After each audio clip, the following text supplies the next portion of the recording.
Bonjour, bonjour, bonjour, bon déjeuner de ce matin.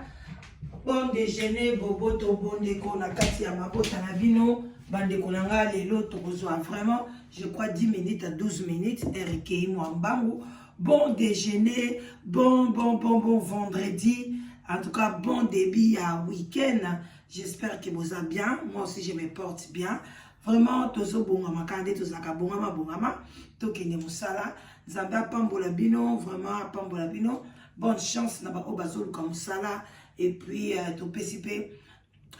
bon service na ba obazo kende, ba shalom na ba homme de Dieu, ba chantre de l'Éternel. Bobo to bonde konakati ya mabota na bino. Wana mama leki na bino humble femme na yaka toujours liboso na bino la danoise. Voilà, mon numéro ezali 0044 74 59 62 52 17. Obeninga ozwanga to nakati ya sous les baoba to zape na entreprise na biso matrimoniale Live Together. Ozoluka mwasi, ozoluka mobali, n'hésitez pas, benga biso to ko servir yo vraiment et oleka bien. Na ba critère ya malamu. Voilà. Pe eza ozala pe mwasi moko koza poser na mobali pe ozala ba bon sens. Wana ozala bien. So za mbilinga en tout cas to kokate. Voilà bandeko na ngai toye na tongo lelo ezali vraiment message moko très urgent oyo ezaki ndeko na biso mwasi na kombo ya Louise bandeko benga ye Louisa na kati Anvers précisément na Belgique. Ba sili kokuta ye ba kufi na mwasi na mwana na ye ya mibale atiki azaki na bana misatu ya basi ya liboso 26 ans ya mibale o ba kufi na ye Deborah Personam 23 ans et puis na ya suka azaki na 9 ans ndeko na biso asi kotika biso quand ndenge ezalaka bandeko na ngai pasi ya baninga mususu elamusaka conscience na biso na ndenge ya mabete tokoki kobeta même nga lelo soki nakufi liwa ya mabe liwa ya salite bato bakobeta yango mpona kolamusa conscience ndeko na biso akufi na liwa ya salite te tant mosusu eza imprudence tant mosusu eza accident parce que toza na bandako azalaki na barbecue oyo ya gaz balobi yango nde ebimisaki gaz donc là mosusu batioterie ebimisaki gaz jusque là docteur police baza nanu kotalela likambo yango bayeba eloko nini esali vraiment ke bakufa calmement mais l'air bayaki bakutaki bango je crois bazaki vraiment nanu kokufa te bamema bango na hôpital ba réanimer bango mais c'était tard en tout cas valaki gaz wana carbone ebele oxygène ezalaki te en tout cas ememi mama na mwana na liwa. Donc oya tikali ya 26 ans na kombo ya Raissa na oya suka bandeko na ngai ezaki pasi na mawa yango wana bandeko tozalaka prudente na makamba chaque année chaque année bakaka kotala ba gaz bapesi yo date ni bakoya zala wana kimata musala baya ko vérifier ba gaz na kati ya bandako pa bato musu bazaka tozate batongo bakoya lelo bayelo bakuti bino te basundoli bino eza madame te faut ba vérifier kango et oza parce que ceux qui eloko bongo eza pa na yo et ko kipe ko contaminer ba voisin alors oya ko mema ba voisin bato ba kufi pa masola gaz et panzani partout tant so voisin na yo amelaka cigarette mbala moko e osa nini ebomi bango pa balobi eloko ane ebomi bango ezali ezaka na solote ezalaka pe na couleur te oyeba te ozoka ko aspirer ngo boye liwa pe ekomi mais eloko esali ngai pe na kobeta tola musa conscience na makambo oyo ezali ndenge nini ndeko mwasi ayaki na poto et puis ndenge nini abwakisaki ex mobile na ye topesi bambote na kombo ya docteur Wapiti oyo alekaka mingi epai ya diamant noir alekande koleka pe mingi nga na yebelaka ye epai ya Soleil Diata na kati ya Belgique mais alekaka lisusu kuna te toyebi te eloko ni bawelela parce que pe GF ifongi bambote ebele la yebite mikolo munoko munoko na keso bimisa kombo na mingi GF ifongi pe alekaka epai ya Soleil yo moko yebika ndenge asala ba analyse alobaki aza ndoki aza boye alors tant mosusu yango nde esala pe ke aye pe lokwa Soleil Diata akangama mingi na chef fonge tamsu yango yana akoma na ekoleka epai ya Gisèle. Alors bandeko na ngai to PSP Gisèle bambote belé ndeko na biso ayaki lobi epai Gisèle o balandaki na parce que na bref o balandaki tozali na bango na butu lobi balandaki live so ibozongi kuna bokomona yango à long et large pour que kuna pour comprendre eloko nini ndenge ni bazalaki bolingo na bango ebandaki ndenge nini na ndenge bakabwanaki bandeko na ngai bato balandaka live nanga après ba o balandaka live na ngai en même temps tant tozokende ba se plaignaka te mais ba oyo balandaka moi après eza normal bo se plaindre. Donc ce que lingi o se plaindre les souté tiens note des notifications yo lingi ko s'abonner te o kanisa soko abonné par la danoise ou bien abonné par kingandi ba oya ko kata salaire na yo muto banda ko leisa ngai libonde na yo banda ko pesa mbongo tellement les congolais tozaka mitema mabe o s'abonna kate o vanda kaka soko vandi obeti sous les baoba otali olekani ezape gentité comment yo oya kaka kotala koyiba ma intelligence koyiba sagesse koyoka masolo nanga mais olingaka ko s'abonner te soki sikoyo yo kokutake ngai na sali live na zotia est-ce que zakaba audio yo moninga na place ninga na solo na docteur Apiti place ni na solo kingandi na zuba audio ezakaba audio te oyo nga na chaka na live souvent quand la policière de la presse so na kena moni kambo sepeli singa na zwaka ba émission ya batu sikoyo bana zuba émission ya batu boyebi te ke YouTube soki moi so na fundi na YouTube ba okata chaîne pour la siko o déformé et la copie conformité au bino boyo karabalaka copyright copyright boye bakamote la xananine ils en copyright ils en anglais mais en français ça copie conforme ata kutu ozo la dissertation yo koko kenete obeti na Google ozui sujet ya mutu o copier exactement ozo zéro ozo problème YouTube alinga bongo te mais ce que ozui ba idée ozako mutu na zako loba yo ozako kotsa mungono na kati yo ozako kata pona eza la copie conformité mais boyo kakate toujours la danse ozoloba mingi il fallait tika biso to yoka okoya ko obliger ngate soko linko yoka kende pa ya Gisèle olingi ko yoka kende pa ya HM luka place mungongo ya mutu wana place na zwi lengo kende na site na ye pourquoi kolinga okanga mapana nga oya ko komela ngai na lingi ba remarque ya makasi te ko gangela ngate na ba écrit ezo sopa yo olingi ko loba mingi siko ina za baba ngai na donc bino bo ebite chaîne et risque mbala combien bo ebite mama na ni franchoni afunda ngai parce que na zo nini pas na yo chaîne ba ngai ba kangango bo ebi ngote boye bien ote ka bino ba bonné bo fika ngai muyibi na nyatinda ko kende ko soka biloko batu na lingi sous remarque wana te soko lingi parce que batu ba kotaka live ba soka ngo normal parce que tozo solo l'ensemble mais yo muto yaka na sima soko ye oyo kike mungongo na ngo linga kangote olinga pe mungongo na ngate ponyo zo ya kotalanga parce que soko ma ozo techa mungongo na wana biso to bayango koma lisusu na ko bloquer yo pe donc yo parce que tant bando talango place ni ko koma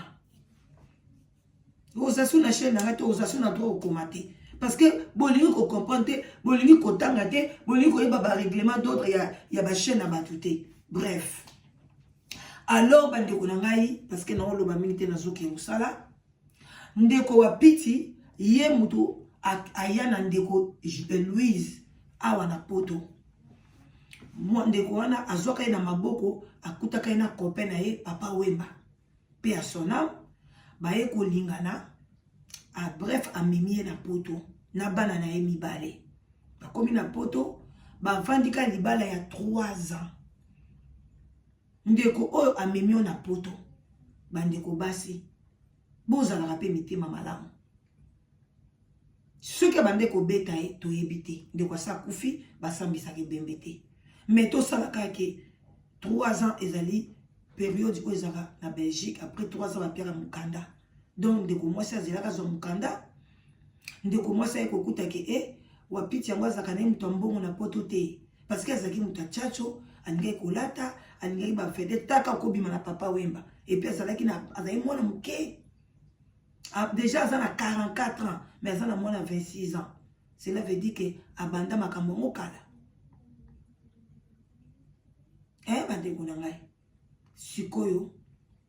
ndeko na aye na poto basali 3 ans na docteur Wapiti na ndenge abengana mobali na kati ya ndako soki peka ndako bazovanda na yebi te abengana mobali na kati ya ndako et puis quel genre ya mobali bamibali oyo bazalaka na profondément na baprière et puis baprière oyo bozoyeba te ezomélange Jésus ezomélange soki océan séculte ezomélange makambo ebele awut na mbongo na ye abombi yo na Kinshasa 3 ans futela ko ndako na bandal alesa kwa sala ka nyonso après ye kozwa yo aye na yo na poto yo après 3 ans obengani mobali yaya Carmel Landaka obengani na ndako na hiver docteur alobi le 22 décembre o mobali azosa programme tam so to lien Noël ensemble bonne année o to kozala bien yo obengani na ndako mobali wana abengana ye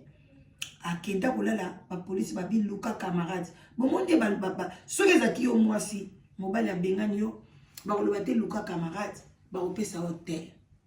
mais soki babengani ndeko na mobali babengani mwana mobali yaya tozobota pe bana mibali tozaka pe motema malamu na bamibali oyo tozokutana na bango soki babengani yo mwana mobali babi luka camarade na le 22 wana et puis biloko bongo ekutaka na misu oza na mbongo te ya hotel pona oyebi te combien de jours ekosungama pona yozwa place ya kolala soki oza na mutu te oyebi kolali libanda olali na gare papa moko awa na Londres asala plus de 9 mois libanda alalaka pena libanda ngako tunalobaka est-ce que mutu na ye ezaka normal soki ala amati na babisi amati après na babisi nde ale esili abandi komasa babisi de nuit tongo etalika bongo ake kote moko boye amati na bisi de nuit ekomi na suka kiti ale azwi su bisi de nuit mususu alali ka bongo pendant 9 mois nyoso ba conséquence ya kobeka na mutu na ndako ndeko na biso akufi abengana docteur Wapiti et puis na décembre okozela tateke malili esila ou bien yebisi mutu ke na lingi olisute luke sika na yo bande kwa bengana ye abengela police azwa ya kenda aise bima kende mkota ngukanda mwasi ne osila okozonga no na ndako pona moni vraiment likambo grave te mais bande konanga ti lelo banda na 2010 ndeko mwasa komaka na 2007 ti lelo na 2010 abengani ye ti lelo bazonga na lisote mais tant azalaka na pasi o azana eloko te azana mbongo te ndako benga toujours docteur Wapiti tant komi docteur Wapiti abi aye kokoma na ba problème spirituel komona mona batu koganga akoti soki na ba groupe moko boya bandoki ba ndi komona ba makambo ebele yaya bino batu bosaka bikota loyenge moke na kei biso bato aboye ndeko mwasi ndenga ekokufa docteur alobi ekozala pe ba problème spirituel kuta zoloba ndenga komaki komona makambo parce que kotala pe ndeko mwasi so hotel ba photo na kala na komona ba photo asika komaki ndeko mwasi akondaki quand même sikoyo ndenga kufi ndengwana alingaki mwana mingi wana Deborah mwana asuka abotaki na mobali wana Belgique mwana wana azali na problème enfant problème azana autiste babilo muko ndengwana mwana wana bongaka zana mama na ye kise tamsu yemo kafungula ki gaz atiki mwana afungoli gaz bakufa na baona Deborah on ne sait jamais papa tumsu basaka suicide azomona makambo eleki vie eza isu ndenge ezalaki te et puis bazo menacer ye na mwasi na mokola mobali est-ce que atikaki docteur Wapiti akomi tchacho ti aye kokoma deuxième bureau ya moi bali moko boye na Bruxelles mo balobi mwasi wana alinga donc amema contre mi siko tam ça se suicider na ye na ndako afungoli na ye gaz bakufa na baona mwana na ye yo toye bandeni pour dire que tolandaka nzela moko tozaka mutu na se toyebaka eloko ni tolingi kosala parce que eza normal te bandeko na nga na komoshi te baliwa ya boye na kati ya communauté bamakambo ya boye siko bandeko basi bovandi nie soki ezalaki contraire ye mutu azalaki na poto aki kozwa docteur Wapiti na Congo aye na ye awa 3 ans docteur Wapiti akimi aoleka na media yango ngai basi ebele baleka na media o mobali aboyi ngai na pesi ye mukanda na yesaka bango mama libala ekufaka nango kaka na mibali ba mariage bato mikanda pe ekufaka poni bayaka nango na media te qui te dit que soki ka mobali aza na mukanda bokoswana te apedre autorité na ye nyonso kosala ya mabe andima ngo kaka